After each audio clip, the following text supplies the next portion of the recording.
Hello dear students, welcome back. मैं Anil sir. आज आप सभी के लिए इस वीडियो में जो 23 नवंबर को DTSC की परीक्षा हुई थी उसके हम इंग्लिश के क्वेश्चन सॉल्व करवाएंगे। ये सीनियर्स वाला पेपर है, ध्यान रखिएगा, सीनियर वाला। इसमें हम इंग्लिश के क्वेश्चन देखेंगे कि इंग्लिश के कैसे क्वेश्चन आए थे और क्या थे, और उनमें सही ऑप्शन क्या हो सकता है और क्या सही है क्या गलत है, इस पर आज हम लोग चर्चा करेंगे। तो ज़्यादा समय ना लेते हुए हम लोग पहला क्वेश्चन तुरंत लेते हैं। ये सीनियर का पेपर है। देखिए बच्चों, पहला क्वेश्चन है, इंग्लिश का क्वेश्चन स्टार्ट हुआ है बच्चों क्वेश्चन नंबर 11 से, क्वेश्चन 11 से।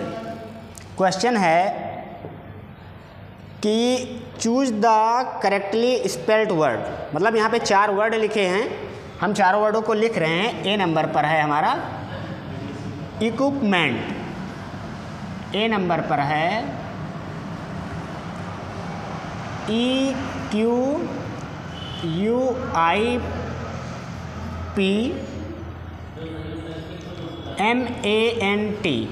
ये पहला ऑप्शन है। दूसरा ऑप्शन दिया गया है EQUIPMNT,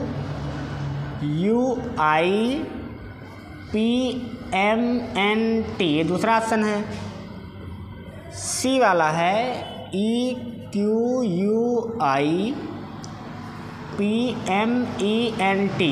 ये सी ऑप्शन है, और यह है डी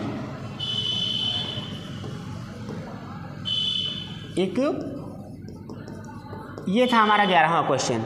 इसमें पूछ रहा है कि choose the correctly spelled word, मतलब इन चारों में हमें उस स्पेलिंग को चुनना है, उस वर्ड को चुनना है जिसकी स्पेलिंग सही है। तो देखिए इसमें सही स्पेलिंग है बच्चों ये 3rd नंबर का सी, इक्विपमेंट।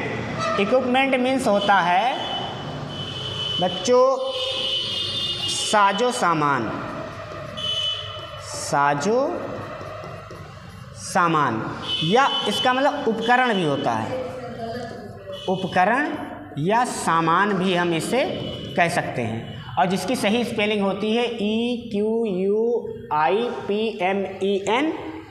और यहाँ पर बच्चों लिखा है MANT, इसलिए ऑप्शन हमारा क्या था, ए नंबर वाला गलत। दूसरा था EQUIPMENT, यहाँ पर MENT लिख दिया गया है, मिंट, जो कि क्या था, गलत। और यहाँ पर लास्ट में MINT लिख दिया गया है, इसलिए ये भी क्या हो गया, गलत। तो हमारा करेक्ट ऑप्शन क्या आएगा, सी, EQUIPMENT, इसका मतलब सामान, उपकरण। अब बढ़ते हैं 12वें क्वेश्चन पर, क्वेश्चन नंबर 12। क्वेश्चन 12वां क्वेश्चन है कि which of the following sentence has a transitive verb, क्या रहा है, हैज अ ट्रांजिटिव वर्ब, मतलब 4 सेंटेंस हमारे पास दिए गए हैं। उन चारों में हमें पता करना है कि कौन सा सेंटेंस ऐसा है जिसके पास एक ट्रांजिटिव वर्ब अर्थात सकर्मक क्रिया है। तो देखिए पहला सेंटेंस है ए नंबर वाला कि he knows English very well, और दूसरा है बी नंबर का the river is flowing fast.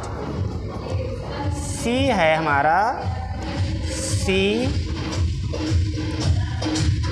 Dances very beautifully, और डी क्वेश्चन है, डी ऑप्शन है my sister is going to her training centre. अब इन चारों सेंटेंस में हमें पता लगाना है कि कौन सा ऐसा वर्ब है जो ट्रांजिटिव है। देखिए बच्चों, ट्रांजिटिव वर्ब का मतलब क्या होता है, सकर्मक क्रिया, सकर्मक क्रिया। अर्थात हमें ऐसा वर्ब ढूंढना है जिसके साथ में क्या लगा हो, कर्म, अर्थात ऑब्जेक्ट हो। अगर ऑब्जेक्ट है तो वही वर्ब हमारा क्या हो जाएगा, ट्रांजिटिव वर्ब। अब यहाँ पर देखिए, और एक सबसे मस्त चीज़, सबसे बढ़िया चीज़ ये है कि वाक्य में हम लोग ऑब्जेक्ट का पता लगाते कैसे हैं। ऑब्जेक्ट का पता लगाने के लिए बच्चों हम लोग वर्ब से क्या लगा करके, हिंदी में कहो क्या, मतलब इंग्लिश में व्हाट, क्या लगा करके हम लोग क्वेश्चन करें और आंसर में हमें जो कुछ मिले वही क्या हो जाएगा, ऑब्जेक्ट, और जिसमें हमें ऑब्जेक्ट मिल जाएगा वही हमारा हो जाएगा ट्रांजिटिव वर्ब। तो देखिए पहला, he knows English very well, वह इंग्लिश बहुत अच्छे से जानता है। वो क्या जानता है, इंग्लिश, यानी पहले ऑप्शन में ही हमें उत्तर मिल गया है। हमें क्या मिला, इंग्लिश। वह क्या जानता है, इंग्लिश, अर्थात ये जो नोज है ये हमारा क्या है, ट्रांजिटिव वर्ब है, तो हमारा फर्स्ट ऑप्शन ही क्या हो जाएगा, सही। और दूसरा है the river is flowing fast, तो इसमें क्या फास्ट है, क्या बह रहा है तेज, आंसर नहीं मिल रहा है। सी डांसेज वेरी ब्यूटीफुली, वह बहुत अच्छा नाचती है, क्या नाचती है, क्वेश्चन ही नहीं बन रहा है, तो यानी ये ऑप्शन दोनों क्या हो गए हमारे गलत। और माई सिस्टर इज गोइंग, क्या जा रही है, क्वेश्चन ही नहीं बन रहा है, तो ये ऑप्शन भी क्या है, गलत, यानी पहला ऑप्शन सही है। ये नोज क्या है, एक ट्रांजिटिव वर्ब है। आगे बढ़ते हैं, अगला क्वेश्चन,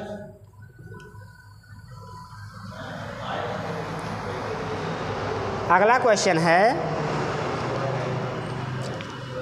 कि एक सेंटेंस है, ये 13 नंबर का है, 13, इसमें यहाँ स्पेस है और इसके बाद है देयर इज डिफरेंट, यहाँ हमें फिल करना है। Complete the sentence with correct infinitive, इसमें तो सीधा सीधा लिख दिया गया है, इन्फिनेटिव, करेक्ट इन्फिनेटिव से भरना है। और इन्फिनेटिव क्या होता है बच्चों, इन्फिनेटिव होता है वर्ब के फर्स्ट फॉर्म के पहले क्या लगा हो, टू, बस ये क्या बन जाता है, इन्फिनेटिव, क्या बन जाता है, इन्फिनेटिव। तो इसमें फर्स्ट ऑप्शन पर दिया गया है व्हेन रीचिंग, तो यानी कि फर्स्ट ऑप्शन क्या है, गलत है। दूसरे ऑप्शन पर दिया गया है रीचिंग टू, तो ये भी क्या है, गलत है। सी ऑप्शन पर दिया गया है रीचिंग फॉर, तो ये भी क्या है, गलत है। टू रीच, हमें क्या भरना है इसमें, करेक्ट इन्फिनेटिव, और इन्फिनेटिव का मतलब क्या होता है, वर्ब के फर्स्ट फॉर्म के पहले क्या लगा हो, टू, और वो काम करे एज अ नाउन, बस वो हमारा इन्फिनेटिव हो जाएगा। तो इसमें भरा जाएगा डी ऑप्शन, इसका करेक्ट है टू रीच, ये यानी डी ऑप्शन इसका सही है। अब बढ़ते हैं हम लोग 14 नंबर के क्वेश्चन पर, 14, choose the miss spelt word. Question क्या है, choose the miss spelt word, ये है। और हमारे ऑप्शन इसमें है, ए नंबर पर है ग्रीगेरियस,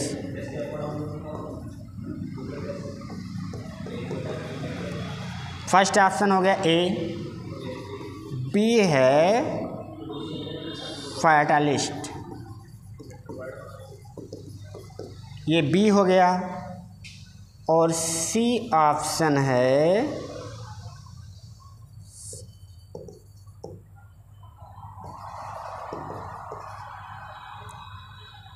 फिलिस्टाइन, और डी ऑप्शन है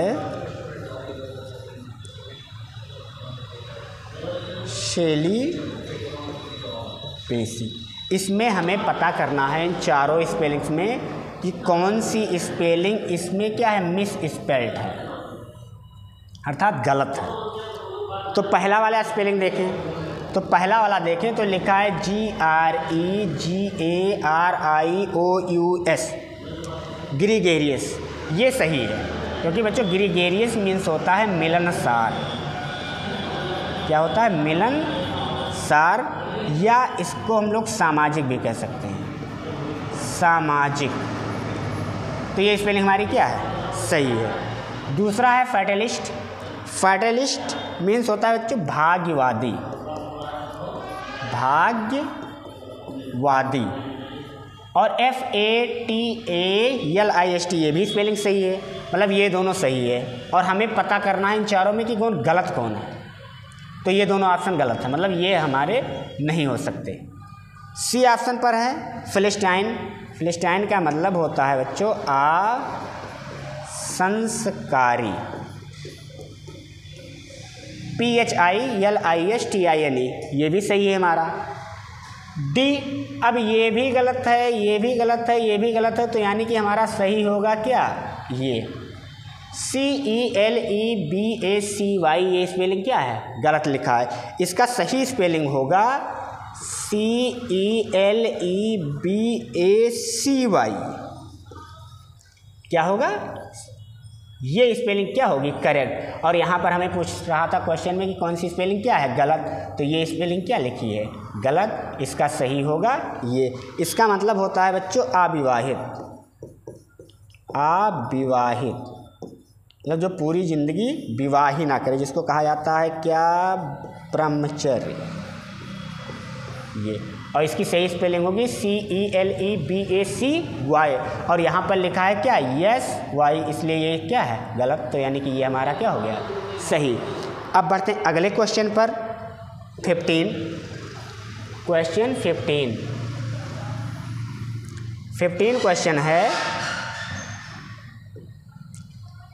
कि ह्यूमन सर्विस मीन्स, क्वेश्चन 15 है ह्यूमन सर्विस।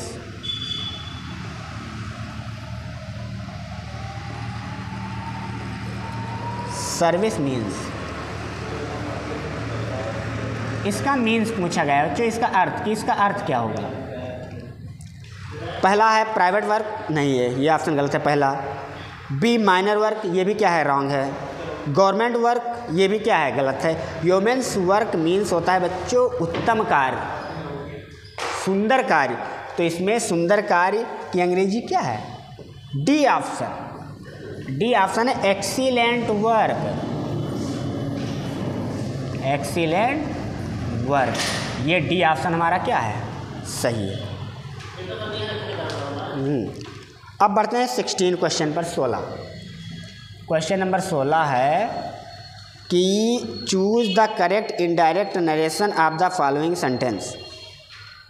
और सेंटेंस हमारा है जो डायरेक्ट वाला दिया गया है, वो दिया गया है he said to her, inverted comma शुरू, what a cold day, what a cold day.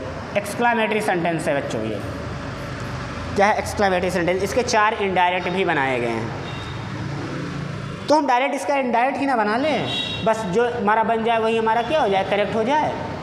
पहला ऑप्शन वैसे दिया गया है, ऑप्शन पढ़ देते हैं। फर्स्ट ऑप्शन है he told her that it was a cold day, तो ये गलत है। क्यों, क्योंकि एक्सक्लामेटरी सेंटेंस में, सॉरी बच्चों, जब एक्सक्लामेटरी सेंटेंस का हम इनडायरेक्ट बनाते हैं तो उसमें हम रिपोर्टिंग वर्ब को एक्सक्लेम्ड में चेंज करते हैं, या भाव के अनुसार exclaimed with Joy, exclaimed with सारो, एक्सक्लेम्ड विद सरप्राइज, ऐसे भी चेंज कर सकते हैं। लेकिन यहाँ पर जो ऑप्शन दिए गए हैं उस ऑप्शन में हम देखते हैं कि चारों में कौन सा सही है। तो फर्स्ट वाले सेंटेंस में, ऑप्शन में इस सेंटेंस को बनाया गया है कि he told her that it was a cold day, तो इसमें ये सेड टोल्ड नहीं होगा, यानी ए ऑप्शन हमारा क्या हो गया, रॉन्ग, ये ऑप्शन गलत है। अब बी पर बढ़ते हैं। बी पे लिखा है ही एक्सक्लेम्ड दैट, एक्सक्लेम्ड तक तो सही है, वाज को अ कोल्ड डे, वाज इसमें सब्जेक्ट ही नहीं लिखा गया है, तो ये बी ऑप्शन भी हो गया क्या, गलत। अब सी ऑप्शन पर देखते हैं, लिखा है he exclaimed sorrowfully that it was a cold day. Sorrowfully इसमें कहीं लिखा है, स्नोफुली नहीं लिखा है, हाँ स्नोफुली लिखा है, that it was a cold day, ये भी हमारा क्या हो गया, रॉन्ग। तो हमारा डी ऑप्शन इसमें क्या है, सही है। और डी ऑप्शन सही इसमें पेपर में क्या बनाया गया है, ही exclaimed that it was a very cold day. ये हमारा क्या हो गया, सही। इसका इंडायरेक्ट क्या बनेगा बच्चों, ये। तो यानी इस क्वेश्चन का ऑप्शन नंबर डी क्या है, सही है। अब हम लोग पढ़ते हैं अगला 17 नंबर के क्वेश्चन पर। 17 नंबर का क्वेश्चन है ये 17 क्वेश्चन है, gift of the grave means. Gift of the grave, एक फ्रेज लिखा है, इसका मतलब मीन्स पूछा गया है, इसका अर्थ पूछा गया है कि इसका अर्थ होगा क्या। तो बच्चों gift of the grave means होता है अच्छा बोलने की क्षमता, यानी अच्छी बोलने की क्षमता, ये होता है इसका मीन्स किसमें, हिंदी में। और हमें इंग्लिश में लिखना है तो पावर ऑफ लर्निंग, ये नहीं सही है, सीखने की क्षमता नहीं। इसमें बी ऑप्शन सही होगा बच्चों, क्या, पावर ऑफ इलोक्वेंस, ऑफ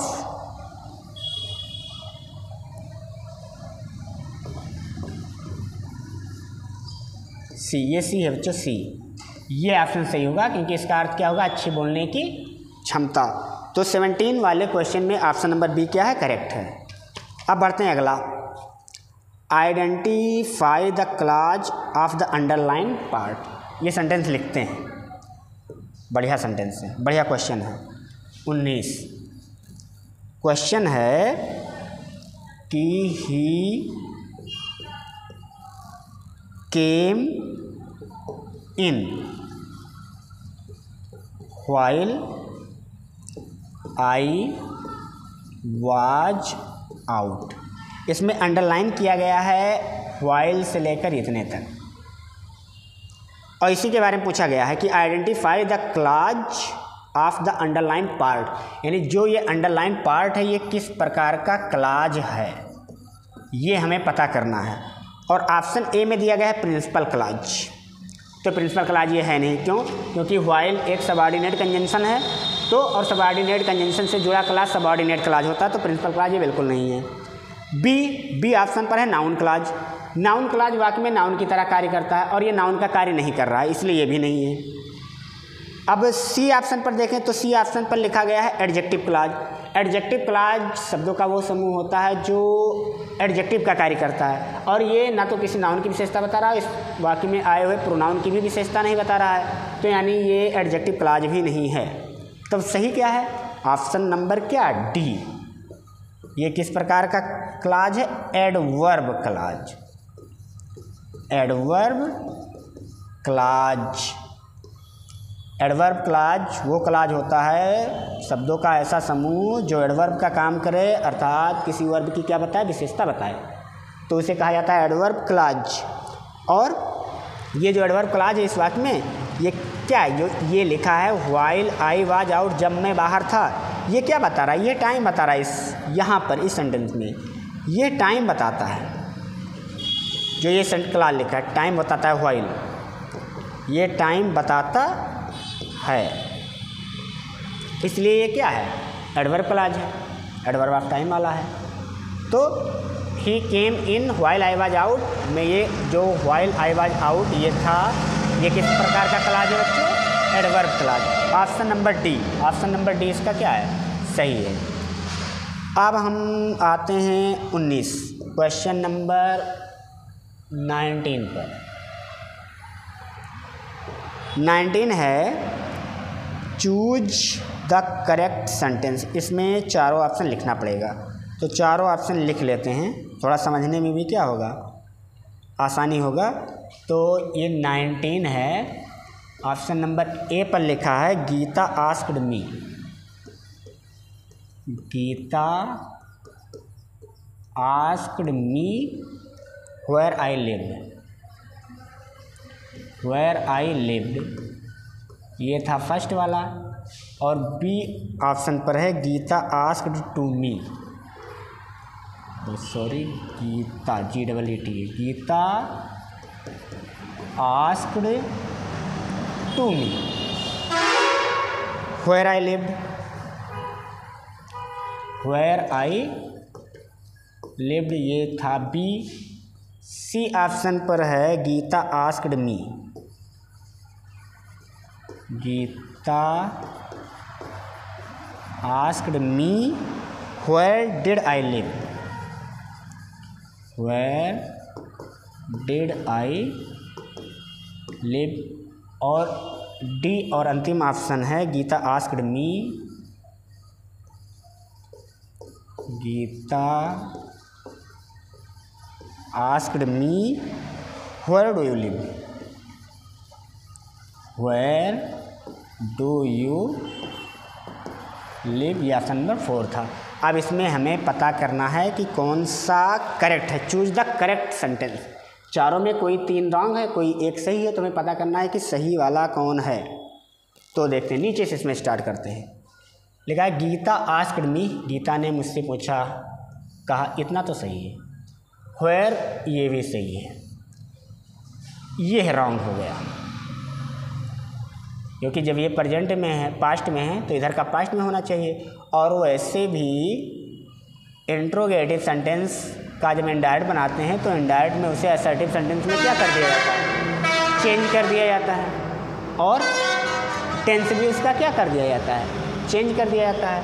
तो इसको असर्टिव सेंटेंस के बजाय यहाँ पर इंट्रोगेटिव सेंटेंस लिख दिया गया है, क्योंकि यहाँ पे डू किस में लगता है, निगेटिव में लगता है, इंट्रोगेटिव में। तो यहाँ नॉट लगा नहीं है, इसलिए निगेटिव है नहीं। और ये क्या है, इंट्रोगेटिव, क्योंकि वर्ब के पहले लगा हुआ है। अगर वर्ब के पहले हेल्पिंग वर्ब लगा हुआ, सॉरी बच्चों, वर्ब नहीं, सब्जेक्ट, ये सब्जेक्ट के पहले लगा हुआ है। और अगर सब्जेक्ट के पहले लगा होता है किसी भी सेंटेंस में, तो वो सेंटेंस इंट्रोगेटिव होता है। ये ऐसे, इसको ऐसे समझिए, अगर कोई हेल्पिंग वर्ब है, यानी सब्जेक्ट के पहले हेल्पिंग वर्ब आ रहा है, तो वो जो सेंटेंस बनेगा वो हो जाएगा हमारा इंट्रोगेटिव। और अगर सब्जेक्ट पहले लिखा है, हेल्पिंग वर्ब उसके बाद में लिखा है, तो सेंटेंस हमारा बन जाएगा क्या, असर्टिव। मतलब वो या तो अफर्मेटिव होगा या तो वो क्या होगा, निगेटिव होगा। तो ये सेंटेंस इंट्रोगेटिव लिख दिया गया, इसलिए ये सेंटेंस, ये ऑप्शन हमारा क्या हो गया, गलत। दूसरे ऑप्शन पर जाएं, सी नंबर पर, तो Geeta asked me where did I live, ये भी देखिए सेम यही प्रक्रिया यहाँ भी की गई है। आई सब्जेक्ट है, उसके पहले क्या लगा दिया गया है, डिड, तो यानी ये इंट्रोगेटिव सेंटेंस को इंट्रोगेटिव ही लिख दिया गया है। तो ये ऑप्शन भी क्या हो गया, रॉन्ग। अब बढ़ते हैं बी पर, तो Geeta asked me to me, और यहाँ पे बच्चों आस्क्ड के बाद टू का प्रयोग नहीं होता, तो इसलिए ये सेंटेंस भी हमारा क्या हो गया, गलत। अब यहाँ पर हमारे पास फर्स्ट ऑप्शन वाला बच्चा कि Geeta asked me where I live, हाँ ये सेंटेंस हमारा क्या है, करेक्ट है। क्योंकि यहाँ पर देखिए वेयर लिखा है, वेयर के बाद सब्जेक्ट लिखा है, क्योंकि ये प्रेजेंट में वाक्य रहा होगा, इसको पास्ट में चेंज किया गया, और वो भी पास्ट के असर्टिव सेंटेंस में चेंज किया जाएगा। और असर्टिव सेंटेंस में डिड का प्रयोग होता नहीं है, बल्कि वर्ब का सेकंड फॉर्म लगाते हैं। तो यहाँ पर देखिए ये V2 लगा है, तो इसलिए ये ऑप्शन क्या है, करेक्ट है। अब बढ़ते हैं क्वेश्चन नंबर 20 पर, 20, क्वेश्चन नंबर 20 क्या है कि वायोला, ये कोई है, is a character in Shakespeare, यानी शेक्सपियर, विलियम शेक्सपियर जो राइटर हुए हैं, पोएट हुए हैं, नॉवेलिस्ट हुए हैं, इनकी कोई एक नावल है, और उस नावल में इस नाम का कोई एक कैरेक्टर है। तो ये विलियम शेक्सपियर के किस नावल में ये कैरेक्टर है, ये हमें पता करना है। तो ये बच्चों सही है इसका ऑप्शन नंबर सी, क्या ऑप्शन नंबर सी इसका सही है। और सी क्या है, 12th नाइट,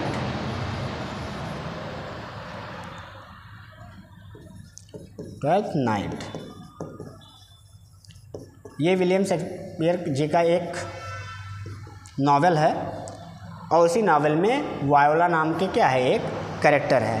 ये नॉवेल शायद 1601 या 1602 के बीच लगभग लिखा गया था विलियम शेक्सपियर के द्वारा।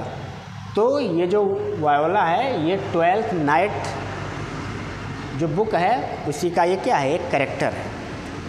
अब हम लोग 21 क्वेश्चन पर बढ़ते हैं कि 21 नंबर का क्वेश्चन क्या है।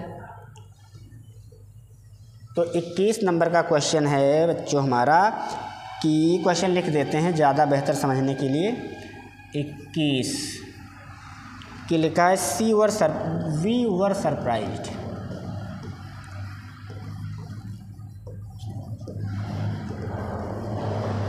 वी वर सरप्राइज्ड डैश के बीच में his sudden decision, his sudden decision. इसमें हमें बीच में कुछ फिल करना है। फिल करने वाला सब प्रीपोजिशन फिल करना है। तो ए ऑप्शन पर दिया है ऑन, ए ऑप्शन पर दिया है ऑन, बी ऑप्शन पर दिया गया है फ्रॉम, सी ऑप्शन पर दिया गया है फॉर और डी ऑप्शन पर दिया गया है एट। तो सिंपल था। सरप्राइज के बाद हमेशा एट प्रीपोजिशन का ही यूज होता है। तो यानी कि इसमें ऑप्शन नंबर कौन सा सही गया, डी। यहाँ पर क्या भरा जाएगा, एट। सरप्राइज के बाद याद रखिएगा किसका यूज होता है, एट का, एट प्रीपोजिशन का यूज होता है। 22 क्वेश्चन है 22वां नंबर का क्वेश्चन है अ हाइम इज।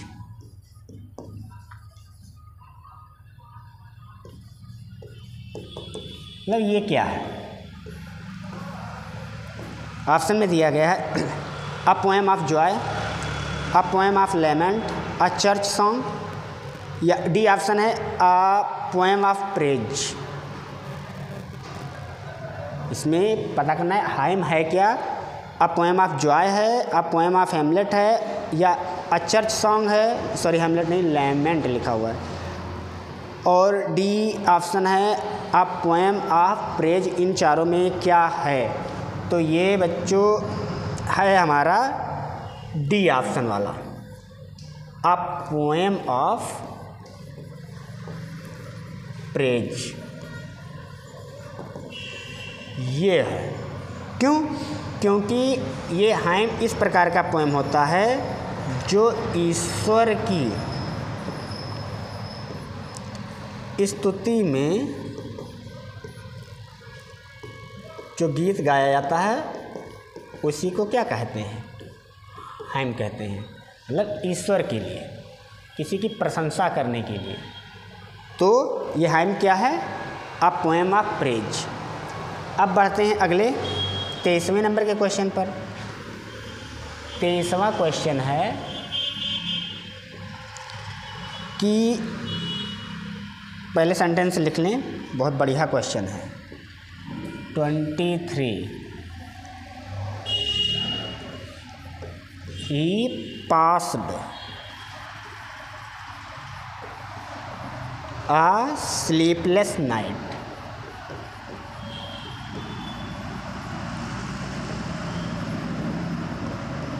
ये कोई एक सेंटेंस लिखा है और इसमें हमें पता लगाना है फिगर ऑफ स्पीच का, कि मतलब इस सेंटेंस में किस प्रकार के फिगर ऑफ स्पीच का यूज किया गया है। तो फिगर ऑफ स्पीच मीन्स अलंकार होता है बच्चों, ये ध्यान रखिएगा, अलंकार।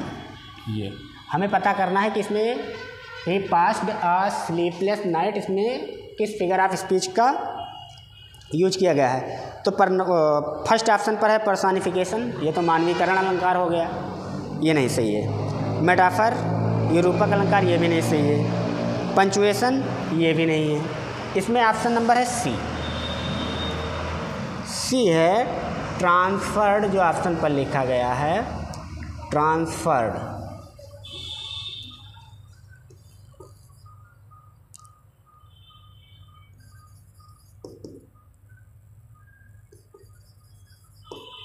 Option number C. Transfer epithet, ये सही है। अब हम इसमें थोड़ा सा चर्चा कर लें कि ये जो सही है तो ये क्यों सही है। देखिए, जो ट्रांसफर्ड एपिथेल मतलब ये जो अलंकार है, ये जब किसी व्यक्ति या वस्तु की खास विशेषता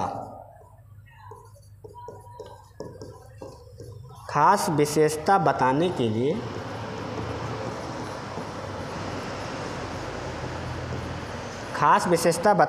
लिए उसके पहले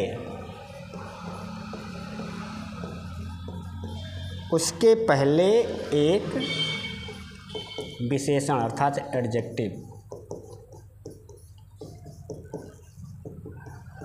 एडजेक्टिव लगाया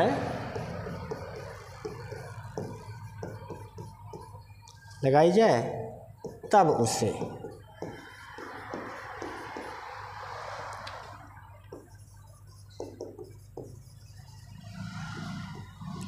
इपिथेल कहते हैं। ये यानी जब अगर कोई व्यक्ति हो, उसकी कोई विशेषता बतानी हो, तो उसके पहले किसी खास एडजेक्टिव का प्रयोग कर दिया जाए, तब वहाँ पर एपिथेट अलंकार क्या होता है, लगता है। ये फिगर ऑफ स्पीच यूज होता है। और यहाँ पर क्या है, ही पास्ट अ स्लीपलेस नाइट, तो जो नाइट है इसके पहले क्या लगाया गया है, स्लीपलेस, एक एडजेक्टिव लगाया गया है इस नाउन के पहले, तो इसीलिए इसमें ये अलंकार हुआ। इसके लिए अगर हम सिंपल सेंटेंस एक देखना चाहें तो इसके लिए एक सिंपल सेंटेंस हम देख सकते हैं। जैसे कहा गया कि he is a man of wise thoughts, ये सेंटेंस हमने लिया, he is a man of wise thought. अब इसमें देखिए ये थॉट की विशेषता बताने के लिए किसका यूज कर दिया गया है, एक एडजेक्टिव का प्रयोग कर दिया गया है, तो इसीलिए इसमें कौन सा फिगर ऑफ स्पीच हो गया, ये इसी तरीके का ये सेंटेंस था। तो इसमें ऑप्शन नंबर कौन सा सही है, सी। अब हम बढ़ते हैं नेक्स्ट 24 नंबर के क्वेश्चन पर। 24वां क्वेश्चन है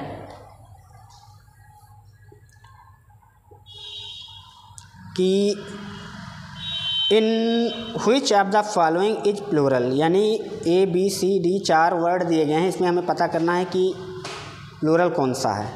तो इसमें 24 में ऑप्शन ए पर जो वर्ड लिखा हुआ है वो लिखा है इंडेक्स, बी पर लिखा हुआ है एनालिसिस,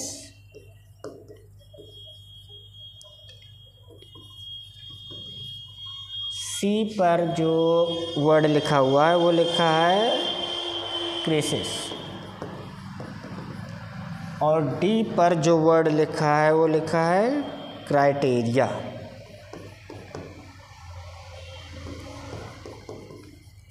ये अब पहला वाला देखें, पहला वाला क्या लिखा है, इंडेक्स। तो इंडेक्स ये सिंगुलर है बच्चों, क्योंकि इसका जो प्लूरल बनेगा ये बनेगा इंडेक्सेज, या इसका प्लूरल एक और बना सकते हैं, इन से सी करके भी, मतलब ये दोनों सही है इसमें, चाहे ये बना चाहे ये बना। ये मैथमेटिक्स में ज़्यादा यूज होता है, फिजिक्स में यूज होता है, तो इसमें हम लोग दोनों सही मान सकते हैं। मतलब ये वर्ड हमारा क्या है, सिंगुलर है, ये सिंगुलर है, और हमें पता करना है कि प्लूरल कौन सा है, तो ये हमारा सिंगुलर होगा, यानी ऑप्शन क्या है, रॉन्ग है।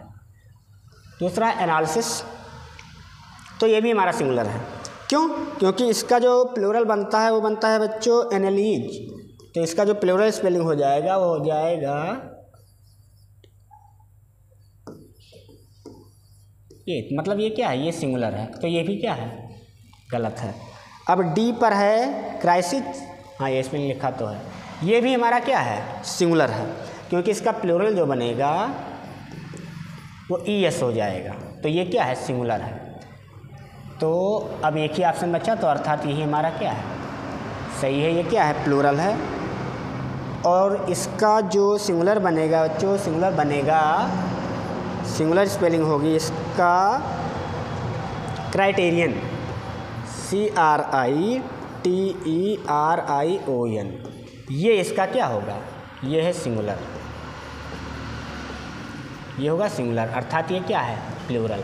तो इसमें ऑप्शन नंबर डी सही है। अब बढ़ते हैं अगले क्वेश्चन नंबर पर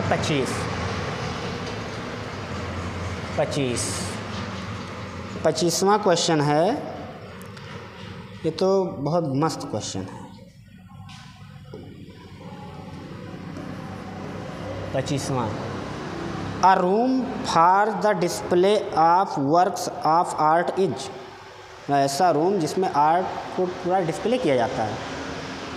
आर्टरी, गैलरी, आर्टलरी, लाइब्रेरी। तो इसमें तो गैलरी होगा, क्योंकि गैलरी में ही तो सब रहता है मोबाइल में। तो जल्दी हमारी कला है जीवन की, सब किस में रहती है? गैलरी में ही तो मोबाइल के, तो यानी कि गैलरी ही इसका सही है। 25वें में क्या सही है? B, gallery. जल्दी कोई गैलरी दिखाता भी नहीं है अपने मोबाइल पे, क्योंकि उसके जीवन की सारी कला इसी के अंदर क्या है? बंद है। तो ये गैलरी, इसमें गेस करके भी ये सही मार सकते थे। 26वां और अंतिम क्वेश्चन, 26वां और अंतिम क्वेश्चन है कि who is the principal character in R.K. Narayanan's? R.K. Narayanan's नहीं, नारायण्स। R.K. नारायण्स द गाइड, यानी R.K. नारायणन साहब ने एक नॉवेल लिखा है। ये एक नॉवेल है, उपन्यास है, जिसका नाम है द गाइड। इसका जो प्रिंसिपल कैरेक्टर यानी मुख्य कैरेक्टर यानी मुख्य पात्र इसका कौन है? पहला है मार्को, दूसरा है रोजी, तीसरा सी है राजू और डी है वेलन। तो इसका जो ऑप्शन नंबर सी सही है बच्चों, इसमें ध्यान रखना, राजू। यही राजू इस द गाइड नॉवेल का ये मेन कैरेक्टर है। इस राजू को बाद में सब लोग स्वामी राजू भी कहने लगते हैं, स्वामी राजू। ये जो नावल है इसमें इन्होंने समाज, मानव, लालच, प्रेम, आध्यात्मिकता, इन्हीं चीज़ों का वर्णन किया है द गाइड में। और ये जो नावल था ये शायद 1958 में लिखा, और ये 1958 में ही लिखा और ये 1958 में ही प्रकाशित भी हुआ था। बहुत अच्छी बुक है, आप लोग इसे इंटरनेट से पढ़ भी सकते हैं। तो इसमें राजू ऑप्शन नंबर सी क्या है? सही है। इस तरीके से ये जो सीनियर का था 2026 वाला जो भी 23 नवंबर को हुआ है, इसमें हम लोगों ने इंग्लिश का क्वेश्चन क्या किया? सॉल्व किया। अब आप इसे में मिलाइए और देखिए कि आपका इसमें इंग्लिश में कितना सही है। Thank you.